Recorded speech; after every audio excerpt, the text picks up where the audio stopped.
Welcome to this webinar on remanufacturing. My name is Nina Boersma and I'm interviewing David Peck, remanufacturing expert from TU Delft. Dave, we're going to talk about design for remanufacturing. I'm going to ask you a tricky question. Oh, I love it. Yeah. What design approaches could facilitate remanufacturing and do we have these approaches? Yeah. Well, let's just walk through the before we do that, let's just step back. When you think about the design of a product, okay, if you've got there's always something in mind that the world that product's going to have to be in and what's going to happen to it. When you finish the design process, most of the facets of that product are locked in.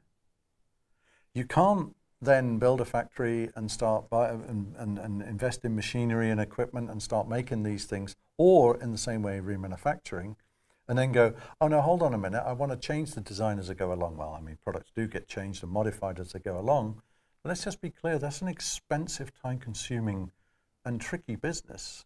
Product design is not easy and it's not cheap, so it shouldn't be taken lightly and never is in business. So we've got to get design right, and we've got to get design for remanufacturing right, and getting it more right first time will be really advantageous for the business. Go on. Do you think there are already a lot of companies who are designing for remanufacturing? Well, before I answer that, I'm going to stick with the question you asked before. You said, you know, what do we need to do? And I never really answered that. So I want to dig deeper into that. There's a whole bunch of things that we need for remanufacturing, which are way more important than perhaps just for one-time use and disposal product. So let's go through a few of them. You're going to need to think about getting this thing apart. Now, if in the one-time manufactured product, the way you put things together was glue and bonding and all the rest of it, and the only way you get it apart is to smash it all up, then that's not a very clever remanufacturing design.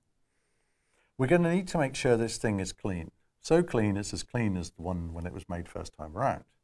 So if you've got places where dirt traps and staining and problems like that, that's not very good for remanufacturing either. We're going to need to think about how the product wears. So if it's designed in such a way that certain aspects get worn, either through their operation or through their handling and use, that's not going to be good for reman. Bearing in mind, every time these things have to be fixed, it's more cost for the remanufacturer, so you want that out. We're going to have to design parts, components, and the whole product for much longer life. Because if it's designed for one life and then disposal, and shredding up or incinerating or putting in a hole in the ground, if we're designing it for use after use after use after use, we're going to need to be sure that as much of the product lasts over and over and over again. Corrosion, so that's a big problem in a lot of products, so where you get metals rusting and things like this, that's got to be thought about as well. And we're going to need a robust design so that you need to replace as little as possible when it comes in that might have been damaged. Now, without all having been said, in terms of design for remanufacturing, there's some design key things that we need to maintain. I mean, we want products to look great. We want products to be easy to use, fun to use. So we don't throw that all out just because we're designing for remanufacturing. It just gives a whole bunch more things for designers to think about. And that presents a big challenge, but a big opportunity, and I think it's exciting for product designers. And so this challenge, are there companies who already accepted this challenge and tried to work with this? There are, and for instance, we know there's a long history in the automotive sector where they have been designing, aerospace sector has been designing their parts, components and products to be remanufactured. With a lot of the things that I just went through, with the design aspects thought in from the get-go. What we see less of is in some other consumer products, some white goods and other areas, they haven't been designed so much for this.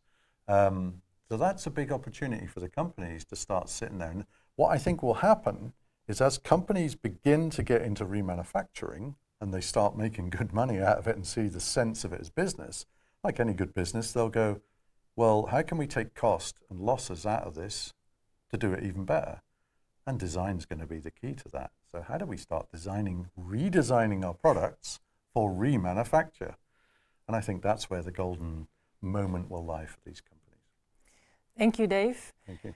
As I understand it correctly, in design for remanufacturing, it's not only important to look at the product, but at the whole system. So that is a true challenge.